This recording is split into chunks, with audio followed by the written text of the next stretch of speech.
Hello दोस्तों, आज फिर से मैं लेकर आया हूँ 10,000 प्रश्नों के सीरीज का एक नया वीडियो का पार्ट 5। वीडियो को बिना स्किप किए देखिएगा, क्योंकि मैं बीच बीच में बताते रहता हूँ कि बच्चों को कहाँ कहाँ किस तरह का कन्फ्यूजन होता है, क्योंकि मैं स्वयं बिहार सरकार में कार्यरत हूँ और यह मेरा अनुभव है।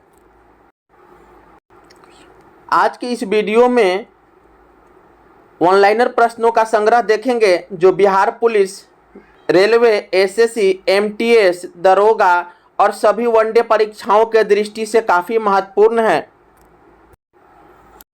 वीडियो शुरू करने से पहले मैं बताना चाहता हूं कि आप वीडियो की स्पीड अपने अनुसार से एडजस्ट कर लें। तो चलिए वीडियो की शुरुआत करते हैं। कल हम लोगों ने गुप्त साम्राज्य को पूरी तरह गुप्त साम्राज्य को पढ़ लिया था और आज जो टॉपिक होगा वह है पाल वंश। तो पाल वंश के बारे में आज हम पढ़ेंगे। उसके बाद और भी होंगे टॉपिक, उसको भी इसी वीडियो में बनाएंगे या बताएंगे। तो चलिए शुरुआत करते हैं। क्वेश्चन नंबर 1 है, हर्षवर्धन के मरने के बाद कन्नौज पर अधिकार प्राप्त करने हेतु किन किन राजवंशों के बीच संघर्ष हुआ था? तो यह हुआ था पाल, प्रतिहार और राष्ट्रकूट। पाल, प्रतिहार और राष्ट्रकूट, इसको बोलते हैं त्रिपक्षीय संघर्ष भी बोला जाता है। क्वेश्चन में पूछता है कि त्रिपक्षीय संघर्ष किसके किसके बीच हुआ था? तो यह हुआ था पाल, प्रतिहार और राष्ट्रकूट के बीच में। क्वेश्चन नंबर 2 है, पाल वंश का संस्थापक कौन था? तो पाल वंश के संस्थापक था गोपाल और इसकी स्थापना यह कब किया था? 750 ईस्वी में। क्वेश्चन नंबर 3 है कि पाल वंश की राजधानी कहाँ थी? तो पाल वंश की राजधानी मुंगेर थी। यहाँ एक चीज़ ध्यान दीजिए, मैंने पिछले भी वीडियो में बताया है कि कोई भी वंश का मुख्य प्रश्न बन जाता है उसका संस्थापक और उसका अंतिम शासक। तो आप यहाँ पर गोपाल वंश के संस्थापक गोपाल हैं, इसको आप लोग याद कर लीजिए। क्वेश्चन नंबर 4 है, गोपाल किसका उपासक था? तो गोपाल चंडी का उपासक था। किसका उपासक था? चंडी का उपासक था। नेक्स्ट क्वेश्चन है, क्वेश्चन नंबर 5 है, उदंतपुरी विश्वविद्यालय की स्थापना किसने की थी? तो यह गोपाल ने की थी बिहार शरीफ के निकट। बिहार में कहाँ की थी? बिहार शरीफ के निकट। क्वेश्चन नंबर 6 है, पाल वंश के प्रमुख शासक कौन कौन हुए? तो इसमें देख लेते हैं। पहला है धर्मपाल, दूसरा देवपाल, तीसरा नारायण पाल, चौथा महीपाल, पांचवा नयापाल और छठा रामपाल। क्वेश्चन नंबर 7 है, पाल वंश का सबसे महान शासक कौन था? तो कौन था? यह था धर्मपाल था। क्वेश्चन नंबर 8 है, विक्रमशिला विश्वविद्यालय की स्थापना किसने की थी? तो ये भी क्वेश्चन हो जाता है, क्वेश्चन पूछा जाता है। तो यह किए थे धर्मपाल। और कहाँ किए थे? तो कहलगांव के निकट भागलपुर, यानी ये भी बिहार में ही है।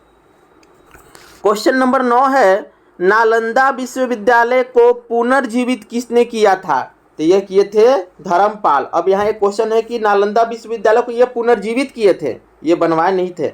नालंदा विश्वविद्यालय को बनाने का श्रेय किसको जाता है? कुमारगुप्त को जाता है, जबकि इसको पुनर्जीवित किए थे कौन? धर्मपाल किए थे।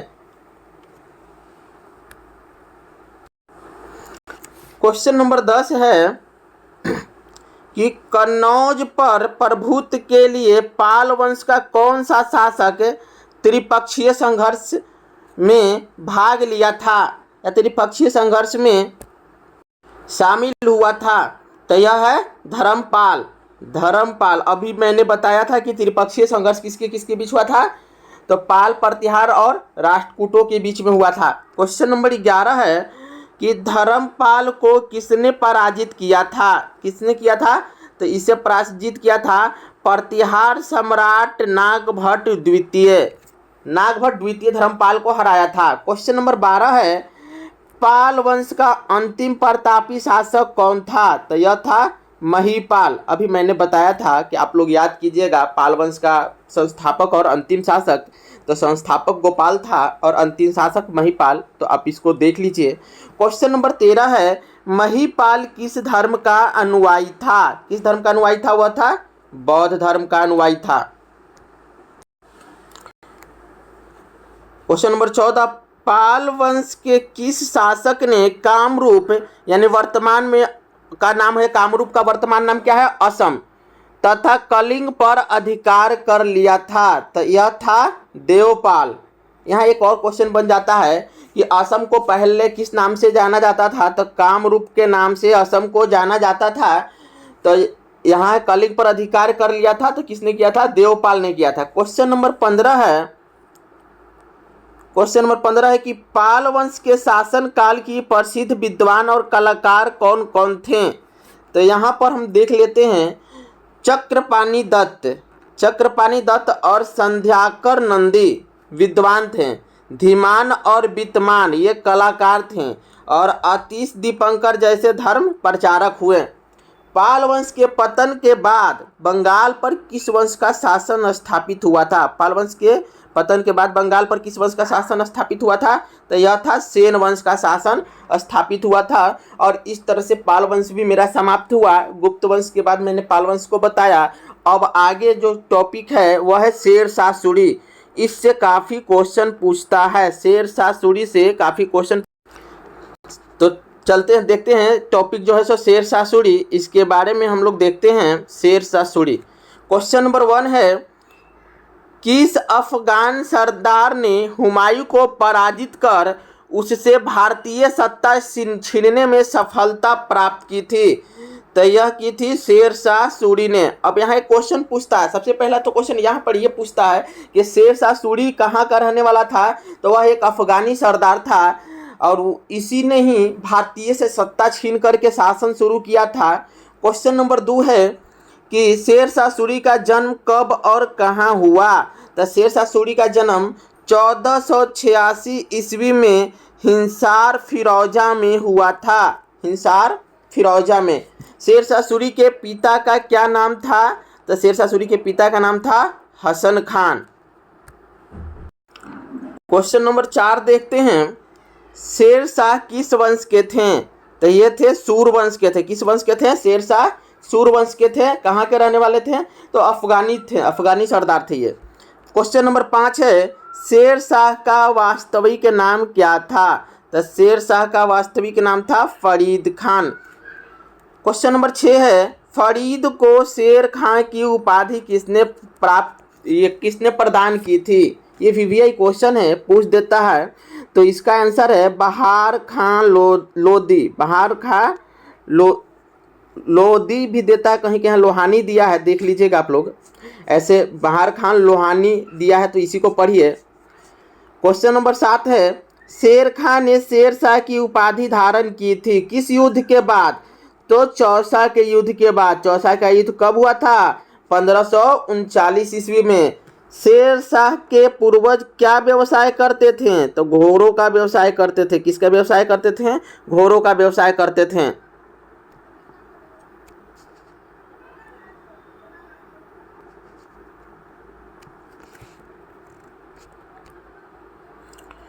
क्वेश्चन नंबर 9 है, शेरशाह के वंशज मूल रूप से कहाँ के रहने वाले थे? तो वो पेशावर की रोहा पहाड़ियों के रहने वाले थे। क्वेश्चन नंबर 10 है, शेरशाह के पिता कहाँ के जागीरदार थे? तो ये सासाराम के जागीरदार थे। क्वेश्चन नंबर 11 है, शेरशाह को चुनार का किला मिला था। कहाँ मिला था? तो लैंड मलिका से विवाह करने पर। कब मिला था? तो लैंड मलिका से विवाह करने पर चुनार का किला शेरशाह को मिला था। क्वेश्चन नंबर 12 है, किस युद्ध में शेरशाह ने बिहार के असंतुष्ट लोहानी सरदारों और बंगाल के शासक महमूद शाह को संयुक्त सेना पराजित किया? तो ये सूरजागढ़ का युद्ध में। किस युद्ध में? सूरजागढ़ का युद्ध में। क्वेश्चन पूछता है कि सूरजागढ़ का युद्ध कब हुआ था? तो 1533 ईस्वी में हुआ था। क्वेश्चन नंबर 13 है, दक्षिण बिहार का शासक बनने के बाद शेर खां कौन सी उपाधि धारण की? तो यह है हजरत ए आला की उपाधि धारण की थी। क्वेश्चन नंबर 14 है, किस युद्ध में विजय के बाद शेरशाह ने अपने नाम का खुतवा पढ़वाया तथा सिक्का भी जारी किया था? तो यह चौसा के युद्ध के बाद ऐसा किया था उसने। कब हुआ था चौसा का युद्ध? 1539 ईस्वी में। क्वेश्चन नंबर 15 है कि किस युद्ध में विजय के बाद शेरशाह ने द्वितीय अफगान सत्ता की स्थापना की? तो यह है कन्नौज या बिलग्राम का युद्ध। ये कब हुआ था? 1540 में हुआ था। क्वेश्चन यहाँ पर ये पूछता है कि कन्नौज या बिलग्राम का युद्ध कब हुआ था? तो यह हुआ था 1540 ईस्वी में। क्वेश्चन नंबर 16 है दिल्ली की गद्दी पर बैठते समय शेर खां ने कौन सी उपाधि धारण की थी? तो यह धारण की थी शेरशाह की उपाधि धारण की थी।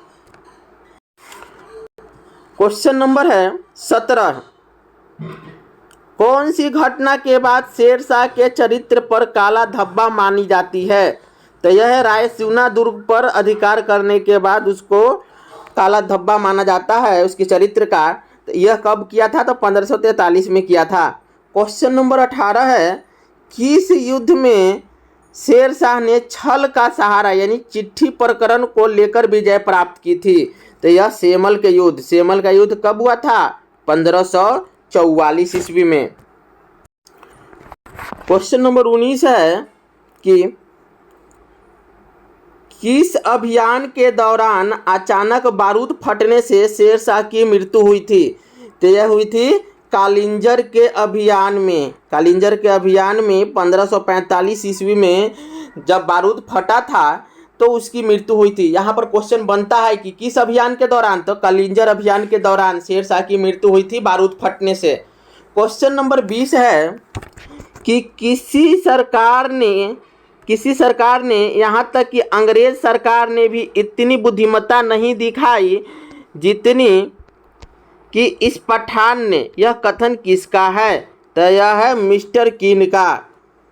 यह कथन किसका है? मिस्टर कीन का। क्वेश्चन नंबर 21 है शेरशाह के प्रशासनिक विभाजन का क्रम था कौन सा था? तो सरकार का परगना ग्राम। सरकार का परगना ग्राम। सरकार, परगना और ग्राम। शेरशाह का प्रशासनिक विभाजन का क्रम था पहले सरकार, फिर परगना, फिर ग्राम। क्वेश्चन नंबर 22 है शेरशाह ने किसानों को शोषण से बचाने तथा उसे सीधा संबंध स्थापित करने के लिए किस प्रथा की शुरुआत की थी? तो कबूलियत एवं पट्टा प्रथा। दो प्रथा की शुरुआत की थी। कौन कौन सी? कबूलियत एवं पट्टा प्रथा। क्वेश्चन पूछता है कि कबूलियत प्रथा और पट्टा प्रथा की शुरुआत किसने की थी? तो शेरशाह ने की थी। क्वेश्चन नंबर 23 है भूमि माप एवं सर्वेक्षण अधिकारियों को वेतन देने के लिए शेरशाह ने किसानों से लिया तो कौन सा कर लिया था? तो यह लिया था जड़ीवाना कर। कौन सा कर? जड़ीवाना कर 2.5% लेता था। क्वेश्चन नंबर 24 है कि शेरशाह ने कर वसूलने वाले अधिकारियों को वेतन देने के उद्देश्य से किसानों से क्या वसूला था? तो वह था हासिलाना कर। कितना था? 5% एवं भू राजस्व कर वसूला था। क्वेश्चन नंबर 25 है शेरशाह के भूमि व्यवस्था के प्रणेता कौन थे? तो ये थे टोडरमल थे, राजा टोडरमल। VVI क्वेश्चन है यह। क्वेश्चन नंबर 26 है शेरशाह ने किस नाम से चांदी के 178 ग्रेन प्रमाणिक सिक्का जारी किया था? तो यह है रुपया। किस नाम से? रुपया के नाम से। क्वेश्चन नंबर 27 है शेरशाह के शासनकाल में क्रमशः पूर्वी एवं पश्चिमी क्षेत्र में से आने वाली वस्तुओं पर कर कहाँ लिया जाता था? तो यह लिया जाता था सिकरी गली। सिकरी गली कहाँ पड़ता था? बंगाल में एवं सिंधु नदी के तट पर। क्वेश्चन नंबर 28 है शेरशाह ने सैन्य सुधार के लिए किसकी नीति का अनुपालन किया था? तो यह अलाउद्दीन खिलजी के नीति का अनुपालन किया था। क्वेश्चन नंबर है 29 शेरशाह के विश्वसनीय सेनापति जिन्होंने चौसा एवं बिलीग्राम के युद्ध में महत्वपूर्ण भूमिका निभाई थी उसका नाम क्या है? तो उसका नाम है ब्रह्मजीत गौर। क्वेश्चन नंबर 30 है न्यायप्रिय शासक होने के कारण शेरशाह ने कौन सी उपाधि धारण की थी? तो वह धारण की थी सुल्तान उल अदल। क्वेश्चन नंबर 31 है, शेर शाह का मकबरा कहाँ है? ये VVI क्वेश्चन है। सासाराम में, पहले सासाराम बोला जाता था, अब सासाराम बोला जाता है। क्वेश्चन नंबर 32 है, किसे शेर शाह ने प्रशासन की धमनी किसे शेर शाह के प्रशासन की धमनी माना जाता था? तो रोड एवं सराय को, रोड एवं सराय को। क्वेश्चन नंबर है 33 है, क्वेश्चन नंबर 33 है कि शेर शाह के दरबारी इतिहासकार कौन थे? तो ये थे अब्बास खान शेरवानी। अब्बास खान शेरवानी शेर शाह के दरबारी इतिहासकार थे। और इस तरह से शेर शाह जो टॉपिक था वो भी समाप्त हुआ। अब आगे देखते हैं नेक्स्ट टॉपिक। टॉपिक नंबर 55 है वस्तुनिष्ठ प्रश्न मॉडल सेट। हम देख लेते हैं, इसमें VVI क्वेश्चन है। तो क्वेश्चन नंबर 1 है कि भारत में बिहार की जनसंख्या है, मतलब देश में इसका जनसंख्या के मामले में कौन सा स्थान है बिहार का? तो बिहार का तीसरा स्थान यहाँ पर है, यहाँ दिया है। तो अब एक प्रश्न मन में आएगा यहाँ पर बात कि तो पहला स्थान पर जनसंख्या के मामले में कौन है? तो पहला स्थान पर अपना पड़ोसी उत्तर प्रदेश है। और तो दूसरे स्थान पर कौन हो जाता है? तो दूसरे स्थान पर महाराष्ट्र है। पहले स्थान पर यूपी, दूसरे स्थान पर महाराष्ट्र और तीसरे स्थान पर अपना बिहार है। क्वेश्चन नंबर है 2, झारखंड राज्य को सबसे कम जनसंख्या वाला जिला कौन है? तो वह है लोहरदग्गा। लोहरदग्गा। क्वेश्चन नंबर 3 है, गांधी जी का चंपारण सत्याग्रह किससे जुड़ा था?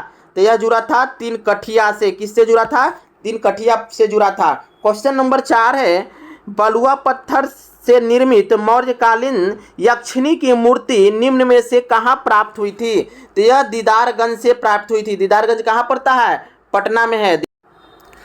एक बार क्वेश्चन नंबर 4 को फिर से देखते हैं। बलुआ पत्थर से निर्मित मौर्यकालीन यक्षिणी की मूर्ति कहाँ से प्राप्त हुई है? तो यह हुई है दीदारगंज से प्राप्त हुई है। दीदारगंज से प्राप्त हुई है। एक बार क्वेश्चन नंबर 1 को फिर से मैं बता देना चाहता हूं, क्योंकि ये काफ़ी इंपॉर्टेंट यहाँ क्वेश्चन बन जाता है। तो देखते हैं, क्वेश्चन है कि भारत में बिहार की जनसंख्या क्या है, मतलब कौन सी स्थान है? तो इसकी स्थान है तीसरा जनसंख्या के मामले में। तो पहले स्थान पर कौन होता है? पहले स्थान पर है महाराष्ट्र। और दूसरे स्थान पर कौन है? पहले स्थान पर यूपी है, दूसरे स्थान पर महाराष्ट्र है और तीसरे स्थान पर अपना बिहार है। फिर से एक बार बोलते हैं, पहले स्थान पर जनसंख्या के मामले में उत्तर प्रदेश है, दूसरे स्थान पर है महाराष्ट्र और तीसरे स्थान पर है बिहार। लेकिन एक यहाँ पर और क्वेश्चन पूछता है कि सर्वाधिक घनत्व वाला राज्य जो है सो अपना भारत में कौन सा है? तो उसमें है बिहार का स्थान। बिहार का स्थान पहला आता है, वो सबसे ज़्यादा जनसंख्या घनत्व है बिहार का। चलिए अब आगे क्वेश्चन नंबर 5 देखते हैं। क्वेश्चन नंबर 5 है कि महालया का बिहार में क्या तात्पर्य है? महालया का बिहार में क्या तात्पर्य है? तो यह पितृपक्ष से संबंधित है। और पितृपक्ष कहाँ से संबंधित है? तो गया से संबंधित है। क्वेश्चन नंबर है 6, राष्ट्रीय धातु का प्रयोगशाला कहाँ है? तो यह है जमशेदपुर में। कहाँ है? जमशेदपुर में है। क्वेश्चन नंबर 7 है, मानव शरीर में सबसे अधिक किसकी मात्रा होती है? तो यह होती है पानी की मात्रा होती है। क्वेश्चन नंबर है 8, दूध का खट्टा होना किसके द्वारा होता है? तो यह होता है जीवाणुओं के द्वारा। क्वेश्चन नंबर 9 है, मानव शरीर का सबसे बड़ा अंग कौन सा है? तो यह है लीवर या यकृत है।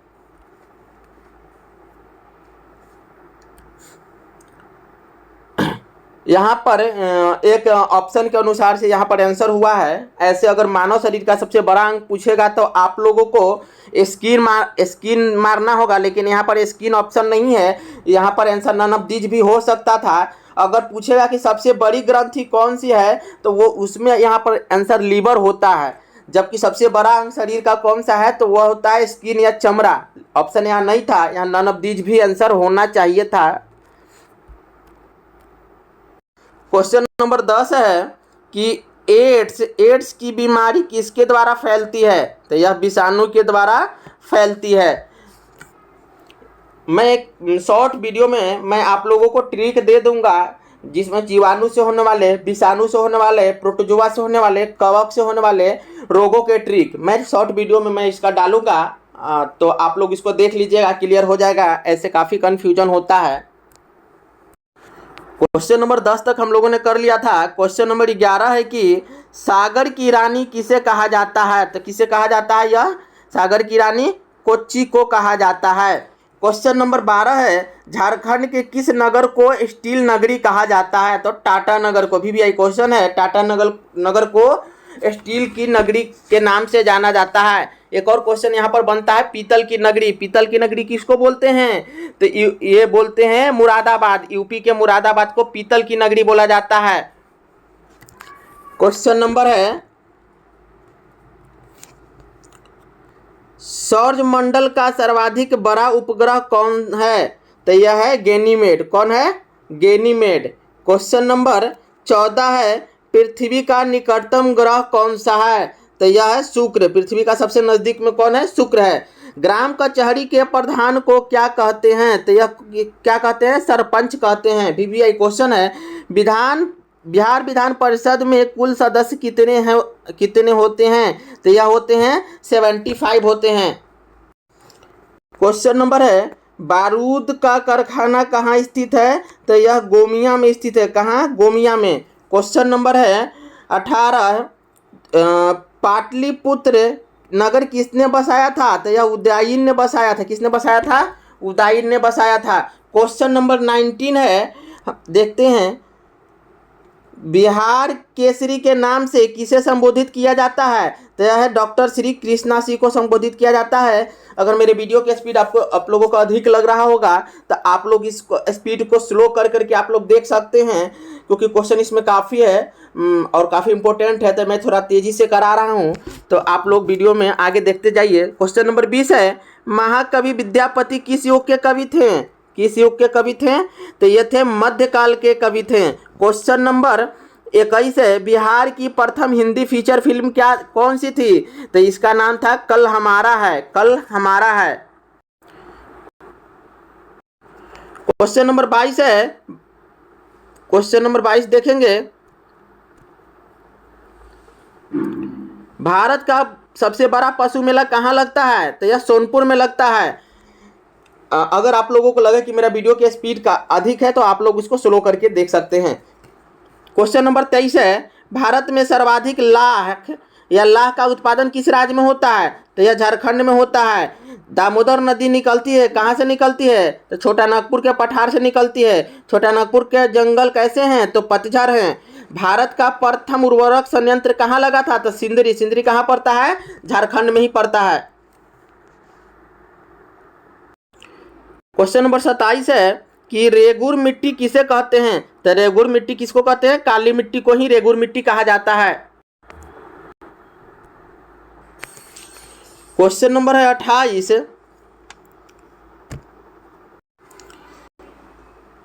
बिहार में सिंचाई का सबसे महत्वपूर्ण स्रोत क्या है? तो क्या है? नहर है।